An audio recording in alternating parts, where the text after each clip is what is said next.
You're listening to the SSPX podcast, and welcome to episode 19 of the Crisis in the Church series.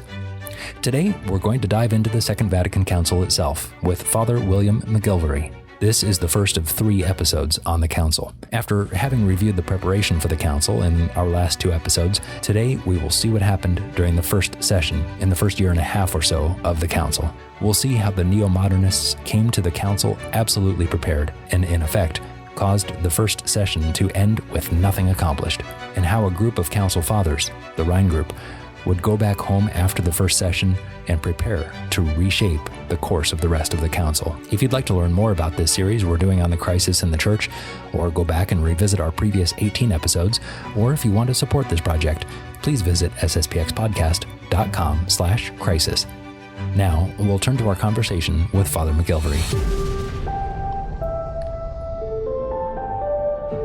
Welcome back to the SSPX podcast and the Crisis in the Church series, and we are welcomed for the first time by Father William MacGillivray. Hello, Father. How are you? Very well, thank you, Andrew. How are you? Very good, thank you. And for those of our listeners who are not familiar with you or who you are, would you mind introducing yourself a little bit? Tell everyone a little bit about who you are. Sure. So my name's Father William MacGillivray. I grew up in Phoenix, Arizona, was raised in a Novus Ordo family, but we found tradition when I was about 10 years old.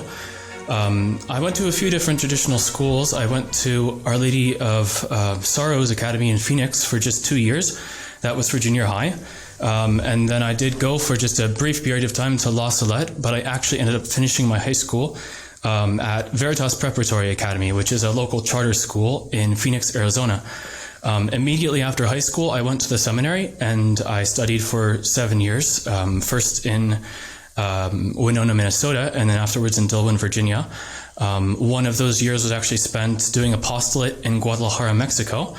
And so at the end of those 7 years, I was ordained a priest in June of 2019, and then immediately I was assigned to New Hamburg here in Ontario, Canada. Fantastic. And what are you doing in New Hamburg right now, Father? What are your duties there? Well, it's a very special apostolate because we have a young growing parish with about 350 parishioners. Our main apostolate here is the boarding school. Not many people may be aware, at least those in the United States, that we do have a fairly large boarding school in Canada, which is called Our Lady of Mount Carmel Academy. We have about 50 boarding students in grades 7 through 12, all boys. And we also do have a small day school for elementary children at our church, St. Peter's Church in New Hamburg. So we both take care of the elementary school as well as the high school, which is almost all composed of boarders, and then our usual parish work as well. And it's just a small priory. The 3 of us, Father Stanis, myself, and then Father Rion is our new priest from Switzerland, just ordained this last year. Very good. Well, thank you for taking the time out of your busy schedule to chat with us about this. And we're going to be following up with what we did with Father Loop last time, and that is we've already talked about the preparatory period of the Council, and now we're going to dive into the Council itself. We're not going to try and fit the entire Second Vatican Council into one episode here, I don't think. But could you give us just an overall view of the Council, why this started to come about, and you know what we've already talked about, again, what led up to the Council, but as the Council starts, what's the mood of the Church? Well, it's an excellent question. We could start by asking, why was the Council convened? And in fact, that's it remains to this very day, to some extent, a mystery. It was, let's say, supposedly a sudden inspiration from above that appeared in the mind of Pope John the 23rd. And without having consulted anyone, all of a sudden he announced that it was his intention to call an ecumenical council. The curious thing is that there was no specific heresy or error that he intended to combat by means of a council. Usually in the history of the Church, the ecumenical councils are kind of like desperate last-minute measures to stop a heresy which is spreading and posing grave harm to souls, threatening the very life of the Church. And the ecumenical council is like the last resort. Nothing else has worked, so now we have to call everyone together and define very clearly what is the Catholic teaching on this or that particular issue. What's quite curious with the calling of the council by Pope John the 23rd is that he himself says, we might not agree, but he says there are no major errors that need to be combated in the church today. Everything is fine. Really, the main problem is that the church is out of touch with modern times and is failing to speak to modern man in a way that he understands and identifies with. So it's necessary to have a kind of aggiornamento or updating in the church. In fact, I believe there's an episode where one of his cardinals asked him, Holy Father, what is it that you want to do at this council? And in order to answer him, the Pope didn't say a word. He just went to the window and opened it up, as if to say, the church is stagnant, it's old, and we need to let some fresh air in. Wow. So this is, again, something unique very much in the history of the church. It's funny, I'm thinking back to, again, the very first episode that we did with Father McFarland and talking about the crisis in the church. And we're used to talking about the crisis in the church, but at this point, there really was no crisis in the church. There was certainly modernism. There was certainly neo-modernism popping up, but there was not really this crisis in the church. There was no reason for this. Sure. I mean, let's say at least that the crisis wasn't evident. You could say that it was there kind of latent, like a spring that's coiled up and waiting to be released. But let's say in the vision of the Pope himself who called the council, there was no crisis. It was something that was not apparent to them. It would only become apparent shortly afterwards when all of the bishops of the world come together and it becomes evident that there are some who are very liberal minded and who want to transform the church in a way which isn't compatible with her apostolic origins. Now, could we talk a little bit, Father, about how a council works? It's very different from, say, National Convention, something like that, where they come, they meet for a few days, and then it's done. Councils are done over a very long period of time, and there's usually multiple sessions. Is that correct? Absolutely. In the case of the Second Vatican Council, there were 4 sessions, each of which took place between the months of September or October to December of each of the 4 years of the council, so 1962, 1963, 64, and 65. And that's fairly standard. The First Vatican Council, for example, only lasted about a year, but that's because it was cut short by the invasion of Rome by the Freemasonic forces. And so that's rather an anomaly, but usually an ecumenical council can last easily a number of years.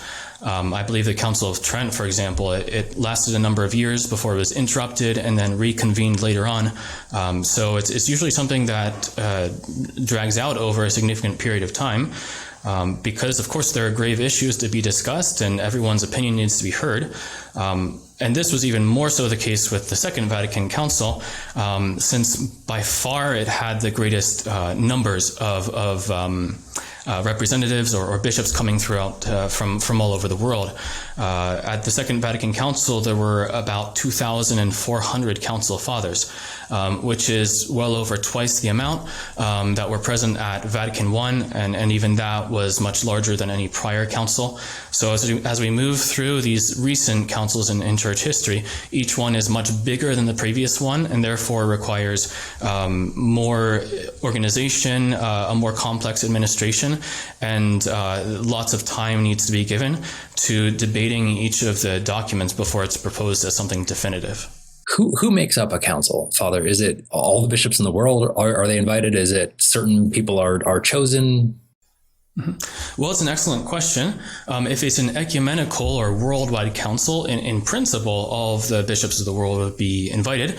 Obviously, that's a practical impossibility. It's sufficient that the bishops of the world be represented by some kind of a, let's say, moral majority or let's say a sufficient number so that you can say, morally speaking, the entire world is represented.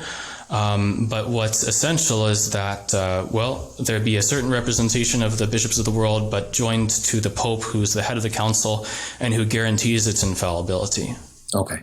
And so these bishops or cardinals or, all the bishops are given some sort of an idea ahead of time. They're given some preparatory documents. Here's what we want you to bring to the table, essentially.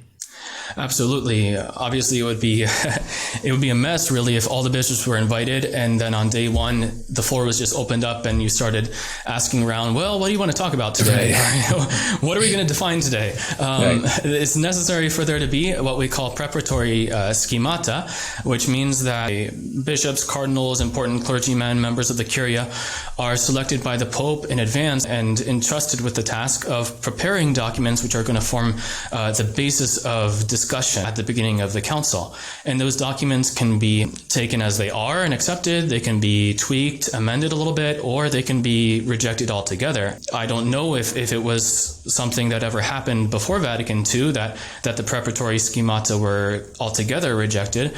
But as we're about to see, as we go over the history of the first session of the council, is that the liberal-leaning bishops from especially Germany, France, Belgium, and the Netherlands are going to form a kind of alliance, which we call the European Alliance or the Rhine Group, and they're going to, let's say, exert pressure on the council, and ultimately their objective at the beginning will be to throw out the preparatory schemata because they are precisely too conservative, too much in line with the Church's doctrinal tradition, and they don't give room for, let's say, what they would call progress in the liberal sense of the term.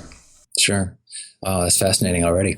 All right. So let's talk about the opening of the council, the first session. So we're getting into October of 1962 here. And how does the council open? Does the Pope make a statement or? Yes, so Pope John the 23rd gave an opening speech, which is very important to study because it did really set the tone for the council. We've already said that the Pope's motive in calling the council was something new. It was no longer to combat heresy and condemn error, but rather he was hoping for an updating of the church and to somehow make the church more acceptable to the mentality of modern man. At the same time, there were certainly warning signals being given from different parts of the Catholic world, and the Pope in his opening address wanted to kind of address those warnings that were being given from various quarters. We might recall even that back in the time of Pope Pius XI, Pope Pius XI had asked his cardinals, would it be a good idea to call an ecumenical council? And it was Cardinal Bio who told him, no, don't do it, because there are serious divisions in the bishops throughout the world. And there are some who are modernist or liberal-leaning, and they would use an ecumenical council to bring their modernist ideas into the church. It would not be prudent to call one. And then we have, of course, the warning of Our Lady of Fatima contained in the mysterious third secret, which wasn't yet published, and it seems still has not been published in its entirety, where Our Lady seems to warn about the danger of a apostasy within the church and even in the highest members of her hierarchy. And this third secret, we know, was shown to Pope John the 23rd, let's say, to be revealed by him in the year 1960. This is what Our Lady had asked of him. And we're told by cardinals or members of the Curia who knew him that he opened up the secret in the presence of Cardinal Ottaviani and certain others, read it, and then put it away in an archive in the Vatican and said, basically, this prophecy is not meant for our times. It can't be for us. Why do I bring this up? It's because, let's say, Pope John the 23rd was a very optimistic character, and he was convinced that the modern world was more open to Christ than ever before, and that all we need to do is call the bishops of the world together and manifest our Catholic unity and the beauty of our Catholic religion, and the world's just going to buy it all up. Everyone's going to love it. And so he was convinced that everything was going to go well. There was no need to condemn errors, but simply to express the deposit of faith in language which is more pastoral, understandable to modern man. So in this speech, I'll just quote a few lines from it. He says, first of all, we believe we ought to disassociate ourselves entirely from these prophets of doom who are constantly predicting the worst. According to them, contemporary society would lead to nothing but ruin and calamity. And so, who are these prophets of doom? Well, it's a matter of conjecture. One important conjecture that's been put out there is that he's referring especially to the shepherd children of Fatima and the prophecy of Our Lady contained in the third secret about evils that were about to afflict the church. Of course, that's just speculation, but what's clear is that he is convinced that everything is going to be great. We'll see if that's actually true or not. Sorry, I'm trying to not have my face completely show my horror at that. Again, this is conjecture. But it's very probable that this is what he's referring to, and the fact that he's referring to a Marian apparition as a prophet of doom, almost just saying, not a huge deal. I mean, again, totally putting words in his mouth here, but goodness. Well, it really is a mystery of iniquity how it's possible that the popes would have been able to ignore the request of Our Lady to consecrate Russia to her Immaculate Heart. And even we're talking about some very good popes like Pius XI, Pius XII, who otherwise were excellent. Pius XII, for example, consecrated the world to the Immaculate Heart of Mary, but omitted the mention of Russia. Right. So even before Pope John the 23rd, you have this unfortunate phenomenon where the popes, they to a greater or lesser extent pay homage to Our Lady of Fatima and promote the cult of Fatima, but they aren't very obedient in complying with Our Lady's request. Right. And if that was the case with great popes like Pius XII, what are you going to expect with one like John the 23rd, who as we're going to see, is some kind of a moderate liberal? Right. Certainly not as liberal as many of the Council Fathers at the time, but he was a kind of pope who always wanted to find the middle ground between opposing factions, and so he kind of toe the line between modernism and the Church's traditional teaching. Right. He was at the very least open to these ideas. For sure. Right. For sure. Oh, I'm sorry, I interrupted you, Father. Go ahead with the rest of the opening statement there. So anyways, point number one is that Pope John the 23rd is saying we want to have nothing to do with these prophets of doom.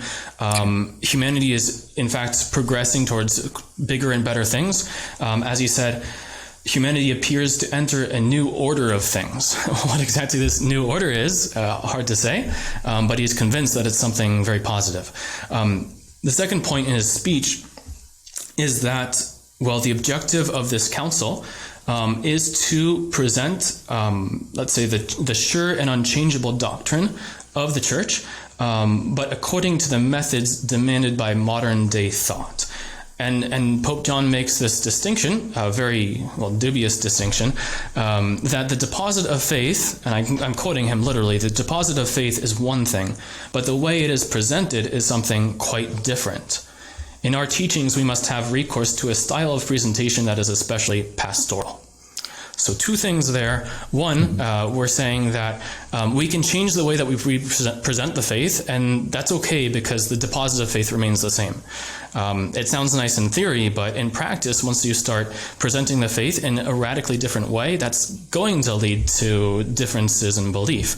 But moving on beyond that, he also uses the word pastoral, which is going to be like a buzzword in the council. And everyone is going to be using this word pastoral. What does it actually mean? It's never defined, of course. But it's going to be a tool for introducing especially very dangerous ambiguities into the council on the pretext that, we're not speaking to theologians here or using the terminology of scholastic theology. Rather, we want to make what we're going to say presentable to modern man, and so we have to use this kind of ambiguous pastoral language.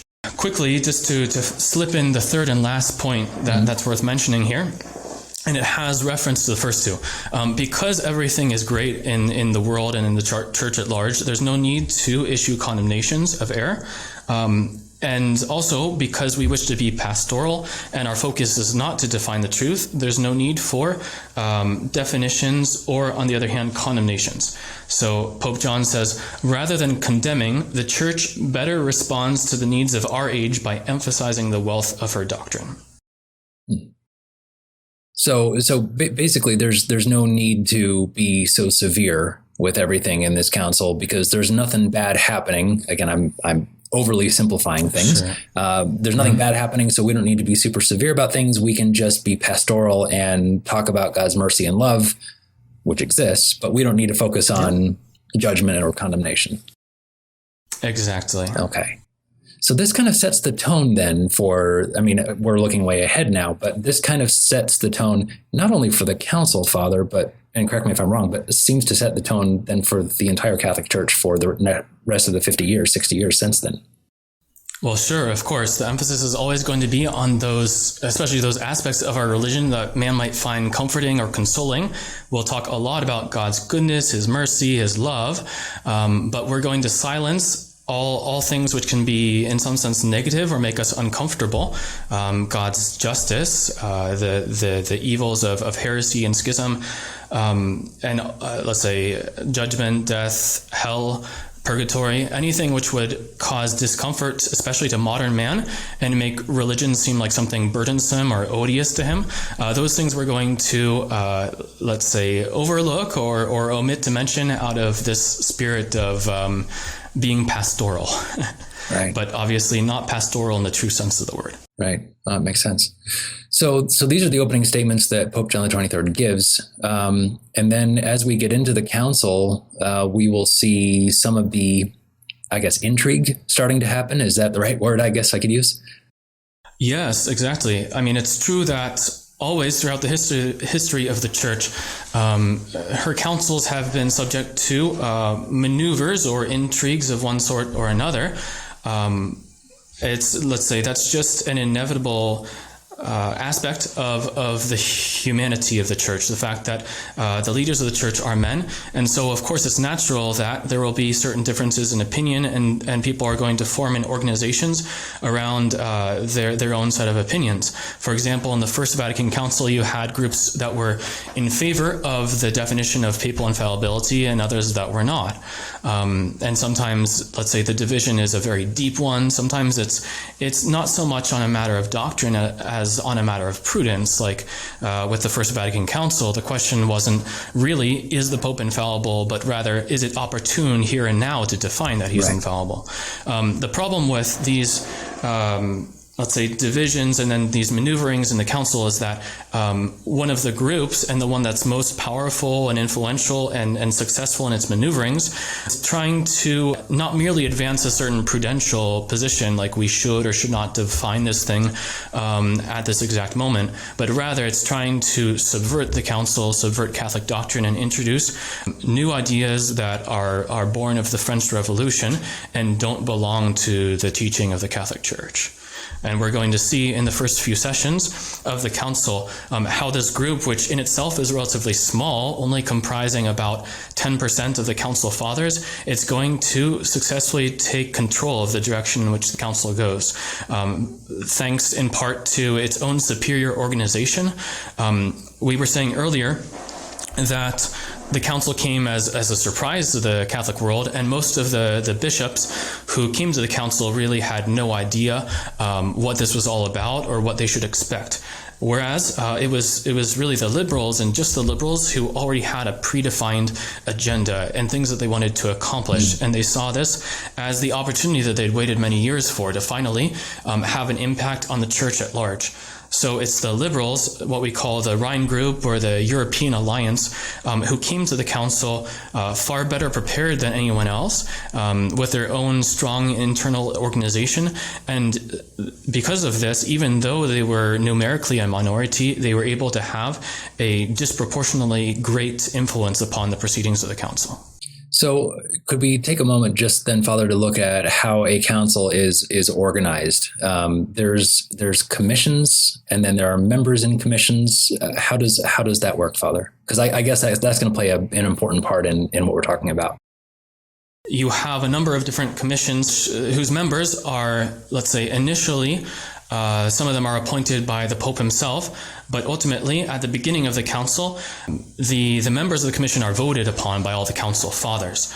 And so, let's say the Pope had already set up the preparatory commission to write the drafts of the council documents. But once the council actually started, the first thing that needed to be done was for the council fathers to approve of the list of council fathers who would form these commissions. And each commission was responsible for producing a council document that would then be debated upon by the council fathers and finally submitted to a vote to be rejected or approved. The first thing that the council fathers had to do was to decide who would be the members of these commissions, because obviously they would be the most influential persons in the council. They would be the ones writing the texts.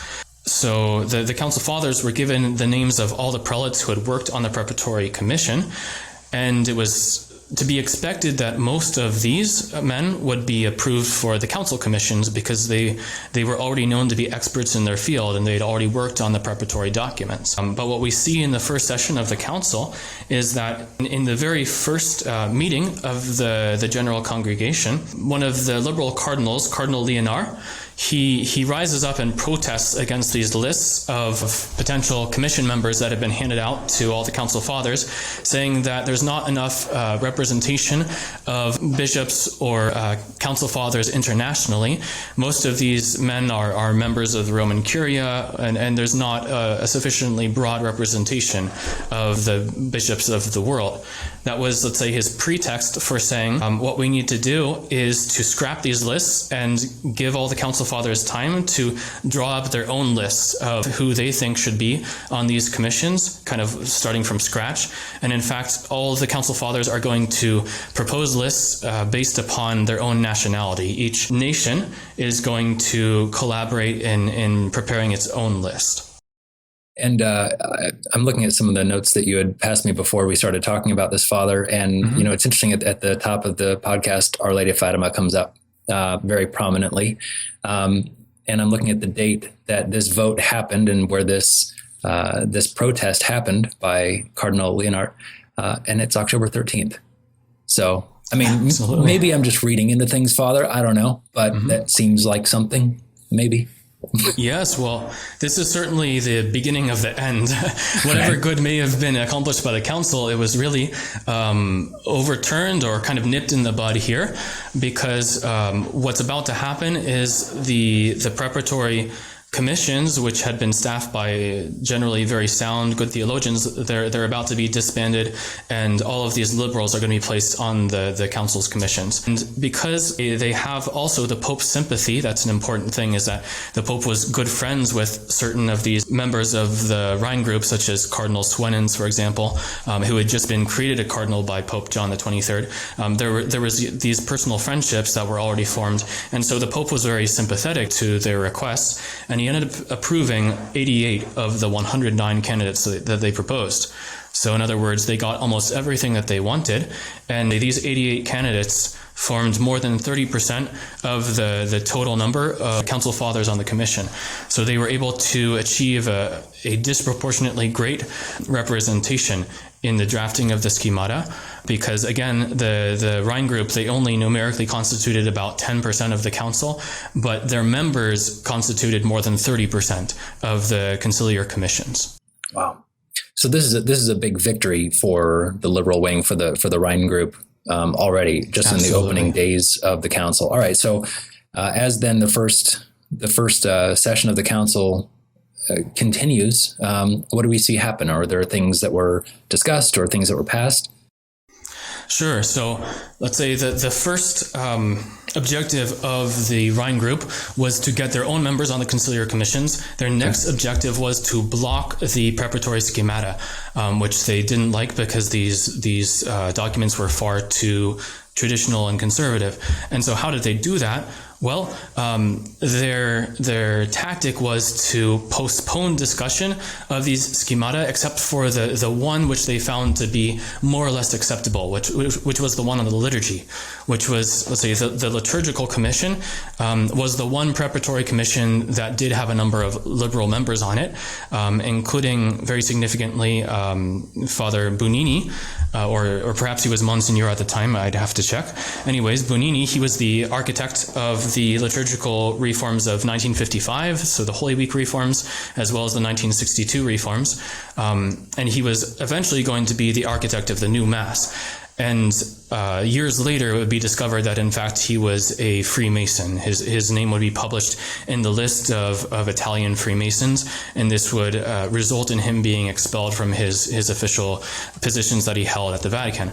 But anyways, at the time, he was an undercover Freemason, and he was the secretary of the liturgical commission. And so of all the preparatory schemata, this one on the liturgy was the one that was the most acceptable to the liberals. And so their tactic was, well, let's talk about this one first because it's already got a lot that we like and that we can work with. And we're just going to postpone for now discussion of the other documents, which will ultimately result in them being ignored or overturned. Wow. So basically, the first session of the council ends with not a lot happening. It kind of ends with, I don't want to say a whimper, but nothing is really happening in this first session. In fact, that's absolutely right. So not a single document is approved by the end of the first session. All that's been done is to change the members of the commissions and to begin discussion of the document on the liturgy. But that's it. And for the Liberal Party, that was a great victory because they obtained their two objectives. One was to get their own men on the commissions, and the second objective was to eventually reject altogether the preparatory schemata. But in order to do that, they had to kind of use an indirect approach, just simply delaying discussion of these things and focusing on the one document which was acceptable to them. So the council is on pause until the next session then, which would be in 1963. But before that happens, I'm sure there's still discussion. There's still things happening. Various bishops are going home. And were there meetings, informal or formally, among some of these council fathers about what would be happening and taking place? Absolutely, especially the German-speaking bishops. So they were the most active in planning for the next session of the council, and they held two major meetings between the first and second sessions to produce alternative schemas, so that when they come back for the next session, they can say, you know what, over the course of the year, while we were waiting for the second session, we've elaborated these alternative schemas, which are in fact much more in line with Pope John the 23rd had asked for at the beginning of the council. They're more, let's say, open to the ways of thought of modern man. And so why don't we vote on, let's say, substituting these for the original documents prepared by the preparatory commission? Are they taking the schemas that were already existing and then just reforming them, or are they completely saying, let's do something new, something totally different that wasn't even discussed in the preparatory schemas? These documents that the German-speaking bishops prepared for the beginning of the second session, they were written, for the most part, by Father Rahner, who's one of the leading liberal theologians. In fact, he's really, let's say, the most influential of all the theologians in the Second Vatican Council. And so he was really behind all of these documents, which were to be proposed during the second session as alternatives to the original documents.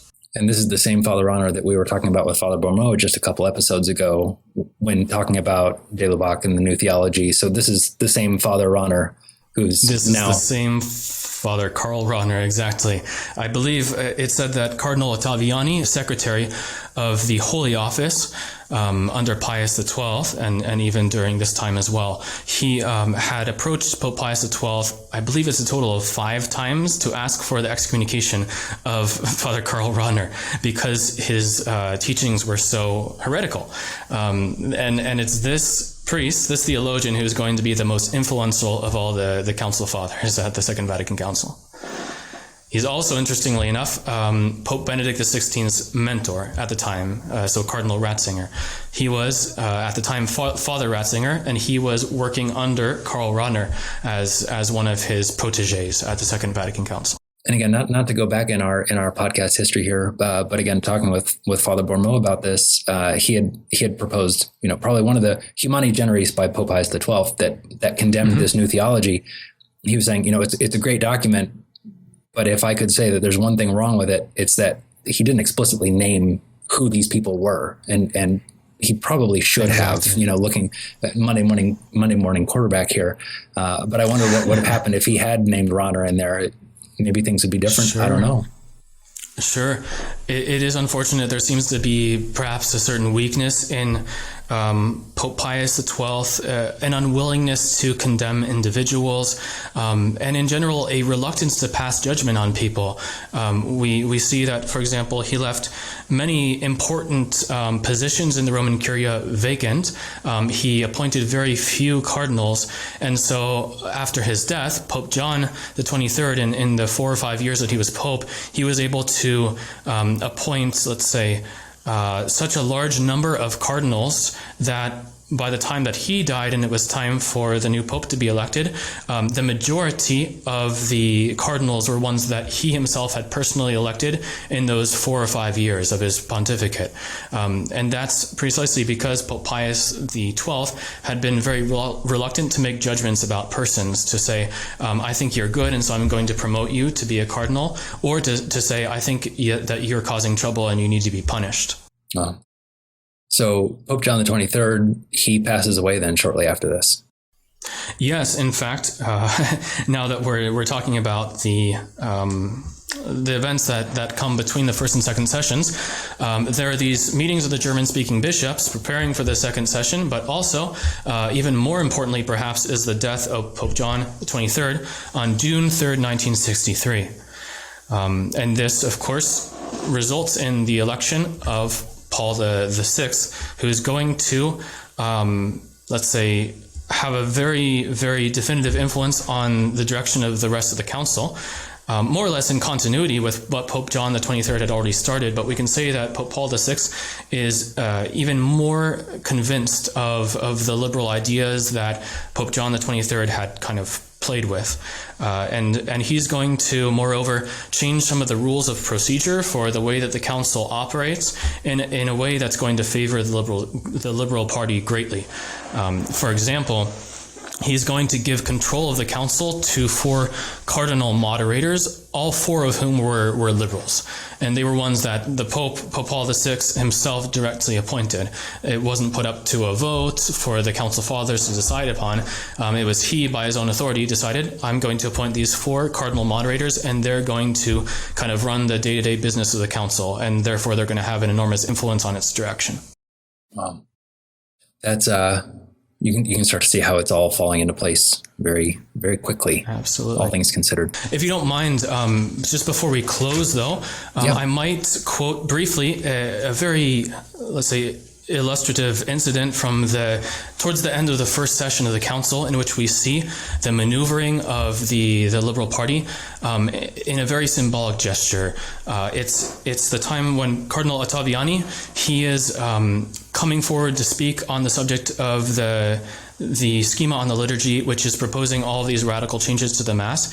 He comes forward to protest these changes, to say, hold on, the Mass is a very sacred thing that we can't just tweak or change at our pleasure. And he's addressing the entire council on this very important subject, but he starts to run over his time limit.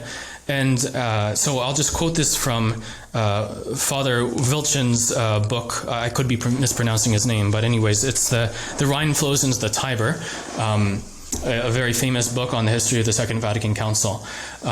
So Father Wilchen says, on October 30th, the day after his 72nd birthday, Cardinal Ottaviani addressed the council to protest against the drastic changes which are being suggested in the Mass.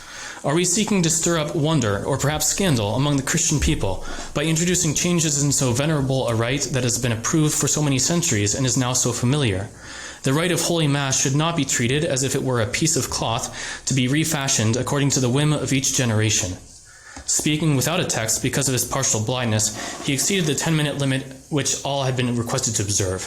Cardinal Tisserand, Dean of the Council Presidents, showed his watch to Cardinal Alfrink, who was presiding that morning. When Cardinal Ottaviani reached 15 minutes, Cardinal Alfrink rang the warning bell. But the speaker was so engrossed in his topic that he did not notice the bell or purposely ignored it. At a signal from Cardinal Alfrink, a technician switched off the microphone. After confirming the fact by tapping the instrument, Cardinal Ottaviani stumbled back to his seat in humiliation. The most powerful cardinal in the Roman Curia had been silenced, and the council fathers clapped with glee. So it's a very sinister moment in which the most important of the cardinals and the one who's the secretary of the Holy Office is silenced in the middle of his address to the council. It's very humiliating for him. It shows, let's say, that the other cardinals who are moderating the discussion, they're not interested in giving him time and freedom to speak. And at the same time, there's this nasty kind of outburst of applause when the poor cardinal is cut off in the middle of his speech and realizes that he's no longer able to be heard because they've turned the microphone off on him. And I believe it's Professor De Mattei, in his book on the Second Vatican Council, points out that, in fact, the applause that resulted then was not, let's say, a general applause of the whole assembly, but rather it was coming from a very specific part of the Council Fathers where no doubt the Rhine Group or European Alliance was clustered. And they were the ones who were so pleased to see this humiliation of Cardinal Ottaviani, who for them was a great enemy because he represented an unswerving commitment to the Church's doctrinal traditions.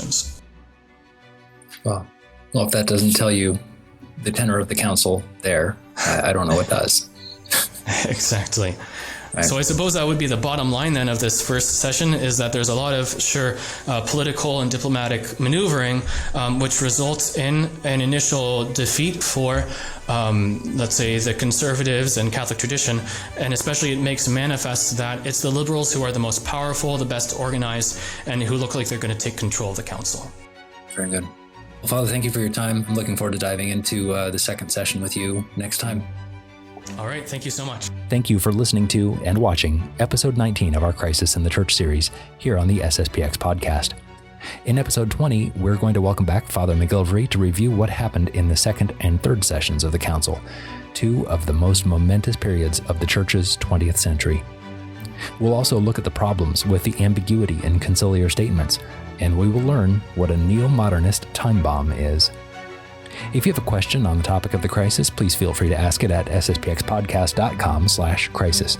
Please share this episode with someone who you think might enjoy it, and if they don't know what a podcast is, please show them so that they can take advantage of all our episodes. And if you have the ability to set up a monthly recurring donation of $5 or $10 or $20 on sspxpodcast.com, it would help us immensely to complete this Crisis in the Church project. Until next week, thank you for listening, and God bless you.